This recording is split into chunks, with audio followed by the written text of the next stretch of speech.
Yes, indeed. They've got the flag up now, and you can see the sergeant crest on the left.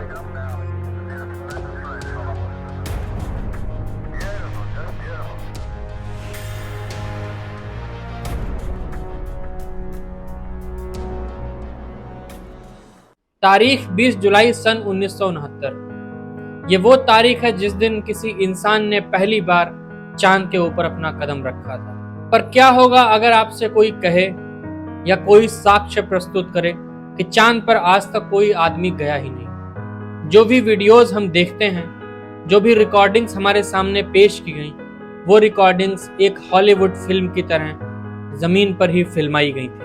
सुनकर आश्चर्य होता है, पर इसके बारे में बहुत सारे तथ्य भी प्रस्तुत किए गए, साक्ष्यों के साथ बताया गया। स्पेस रिसर्च की रेस में अपने आप को आगे दिखाने के लिए अमेरिका ने एक हॉलीवुड फिल्म की तरह इस मिशन को जमीन पर ही शूट किया था। आइए जानते हैं कि इन बातों और इन तथ्यों में क्या सच्चाई है और क्या झूठ। यूएसएसआर और अमेरिका के बीच में स्पेस की दौड़ में आगे जाने के लिए एक होड़ सी लगी हुई थी। इसी होड़ में अमेरिका ने सोचा कि क्या हो अगर हम किसी इंसान को चांद के ऊपर उतार दें, तो हमारी सफलता का लोहा पूरे विश्व को मानना ही पड़ेगा। ये बात है 1962 की, जब एस्ट्रोनॉट्स को तैयार किया जाने लगा था एक मिशन के लिए, जिस मिशन में ये था कि इंसान को चांद पर जाना है, वहां उतरना है, अपने देश का झंडा लगाना है और वहां से जरूरी सामान को लेकर के रिसर्च कर करके वापस आना है।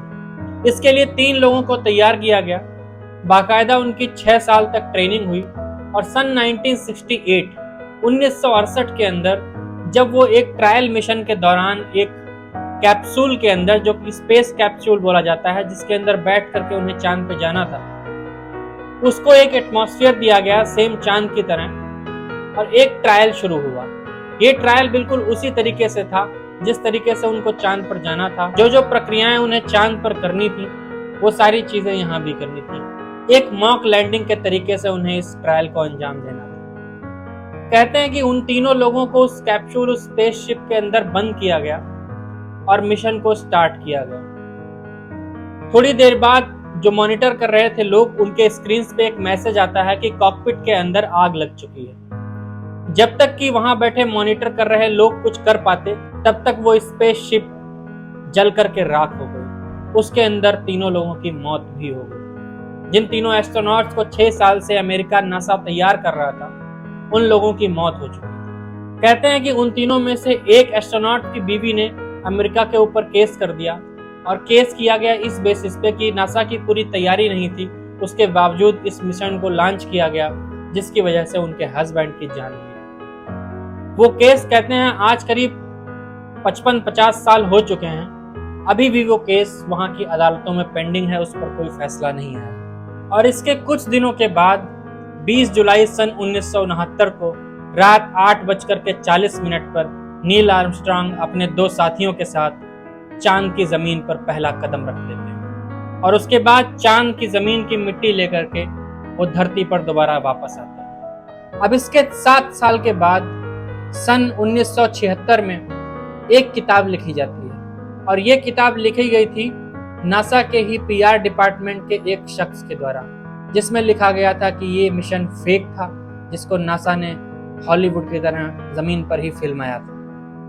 और यहाँ से शुरू होती है अमेरिका और पूरे विश्व के अंदर चांद पर फेक लैंडिंग कराने की अटकलें। इस मिशन को झूठा करार देने का जो पहला तर्क दिया गया, वो ये दिया गया कि जब सन 1968 में जो एस्ट्रोनॉट 6 साल से तैयार किए जा रहे थे चांद पर लैंड करने के लिए, उनकी मृत्यु हो गई, तो 1 साल के अंदर नासा ने इतनी तैयारी कैसे कर ली कि एक इंसान को वाकई में चांद पर उतार दिया। जिस तैयारी को वो 6 साल में पूरा नहीं कर पाए और उनका एक ट्रायल मिशन फेल हो गया, वो तैयारी 1 साल के अंदर कैसे की गई और किस तरीके से सारी चीजों का इंतजाम किया गया इतनी जल्दी में। जो फुटेज नासा ने पब्लिक डोमेन में दी, जिसमें आप देखते हैं कि नील आर्मस्ट्रांग के पीछे एक झंडा है, अमेरिकी झंडा, जो चांद की जमीन पर लहरा रहा है। कहते हैं जब चांद पर हवा ही नहीं है तो वो जो झंडा है वो लहरा क्यों रहा है। दूसरा तर्क ये था, जो कि जायज था, हम तस्वीरों में देख सकते हैं कि वो झंडा लहरा रहा है। उसके अलावा एक तर्क ये दिया गया कि जो एक तस्वीर थी चांद की सतह की, जिसके आसपास एक काले काला बैकग्राउंड दिख रहा है, जिसको कि नासा ने आसमान बताया है, तो उस आसमान में तारे क्यों नहीं हैं? उसके अलावा नील आर्मस्ट्रांग के जूते का निशान जो चांद की सतह पर था, वो निशान कैसे पड़ा, जबकि चांद की जमीन तो पथरीली है? ये कुछ तर्क थे जिनके बेस पे आज भी अमेरिका के 5% लोग ये मानते हैं कि चांद पर असल में कोई इंसान गया ही नहीं। जब ये तर्क लीगल तरीके से नासा के डिपार्टमेंट में पहुंचे तो उन्होंने इसका जवाब दिया। पहले तर्क के विषय में नासा ने ये कहा कि जो आप झंडा लहराते हुए देख रहे हैं, इस झंडे को पहले हम सोच रहे थे कि ले जाना है या नहीं ले जाना है, क्योंकि उस कैप्सूल के अंदर जो जगह होती है, छोटी छोटी इंच भर जगह का भी एक अपना काम होता है, एक अपनी जरूरत होती है। वहां एक झंडा ले जाना और उसको लगाने के लिए एक रॉड ले जाना अपने आप में उपयुक्त नहीं था, पर बहुत सोचने के बाद ये तय हुआ कि झंडा ले जाएंगे, और अमेरिका पहली बार इस मिशन पे जा रहा है तो अमेरिका का झंडा भी वहां होना चाहिए। कहते हैं उस झंडे को रोल कर करके ले जाया गया था। जब उस झंडे को चांद की सतह पर खोला गया तो उसको खोलने के दौरान कुछ सिलवटें बाकी रह गईं। जब झंडे को एक रॉड में डालकर चांद पे लगाया गया तो वो खुला हुआ तो था, पर उसकी सिलवटें नहीं गई हुई थी। इसी वजह से हमें वो फहराता हुआ लहराता हुआ दिखता है, जबकि ऐसा नहीं है। वो झंडा बिल्कुल जैसा खोला गया वैसा ही है। दूसरा प्रश्न, नील आर्मस्ट्रांग के जूतों के निशान चांद की सतह पर कैसे? इसके जवाब में नासा ये कहता है कि बेशक चांद की जो जमीन है वो पथरीली है, वहां पर ना पानी है ना हवा है, पर अगर आप रेगिस्तान में जाएंगे तो आपको जो कंडीशन वहां पे मिलेगी, सेम कंडीशन चांद की सतह पर भी है। मतलब उस सतह पर मिट्टी और रेत के कण ज्यादा हैं। जैसे ही नील आर्मस्ट्रांग ने अपने पैर चांद की जमीन पर रखे तो उनके वो पैर रखने से वो वहां की मिट्टी दब गई, इस वजह से वहां पर वो निशान है। और कहते हैं कि नील आर्मस्ट्रांग के पैर का निशान चांद पर लाखों करोड़ों साल तक रहेगा। तीसरा प्रश्न ये था कि जो तस्वीर एक आई थी जिसमें चांद की सतह थी और उसके आसपास काला सा बैकग्राउंड था, जिसको नासा ने आसमान बताया था, उसमें तारे क्यों नहीं है? जबकि हमें धरती पर इतना पॉल्यूशन होने के बावजूद तारे साफ दिखते हैं, ऊपर तो कोई पॉल्यूशन नहीं है, फिर भी वो तारे क्यों नहीं नजर आ रहे? इसके जवाब में नासा ये कहता है कि चांद पर पृथ्वी के मुकाबले सूरज की रोशनी बहुत तेज पड़ती है, और इस वजह से सूरज की रोशनी ज्यादा होने की वजह से वो सतह तो बहुत ज्यादा चमक रही है, पर तारे नहीं चमक रहे हैं। तारों और सूरज में रोशनी का अंतर होने की वजह से वो तारे सूरज के पीछे छिप गए हैं या उनकी रोशनी के पीछे दब गए। तो ये कुछ सवाल थे जो नासा के ऊपर बार बार उठाए जा रहे थे, जिसका जवाब नासा ने दिया। और कहते हैं उसके बाद करीब 12 बार अमेरिका ने इंसानों को चांद के ऊपर भेजा।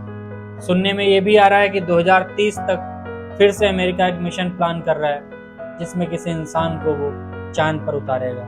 और इस बार खबरें ये भी हैं कि जो इंसान चांद पर जाएगा वो कोई महिला होगी। उधर रूस भी इस तैयारी में है, चीन भी तैयारी में है, और हम ये भी कह सकते हैं अब भारत भी ये सोचेगा कि कब वो पहली बार इंसान को चांद पर उतारेगा। तो एक थ्योरी ये भी कहती है कि जब रूस या चीन अपना कोई इंसान चांद पर भेजेंगे तो शायद उनको इस काम के लिए भी भेजा जाए कि आप देखें कि वहां पर कोई अमेरिका का झंडा है या नील आर्मस्ट्रांग के चांद पर उतरने के कोई सबूत हैं। तो ये भी लगभग सामने आ जाएगा कि अमेरिका वाकई में चांद पर गया था या ये सिर्फ एक झूठ था। इन सब सवालों के बावजूद भी आज तक किसी दूसरे देश की स्पेस एजेंसी ने अमेरिका के इस मिशन पर कोई सवाल नहीं उठाया। तो ये एक सबसे बड़ा कारण है इस चीज को मानने का कि अमेरिका ने वाकई में चांद पर किसी इंसान को भेजा था। आज की कहानी में इतना ही। कहानीकार को प्यार देते रहें, सब्सक्राइब करें, लाइक करें, शेयर करें, इसी तरह हमारे साथ बने रहें। फिर मिलते हैं किसी नई कहानी में किसी नए किस्से के साथ। तब तक के लिए अलविदा। शुक्रिया। शब बखैर।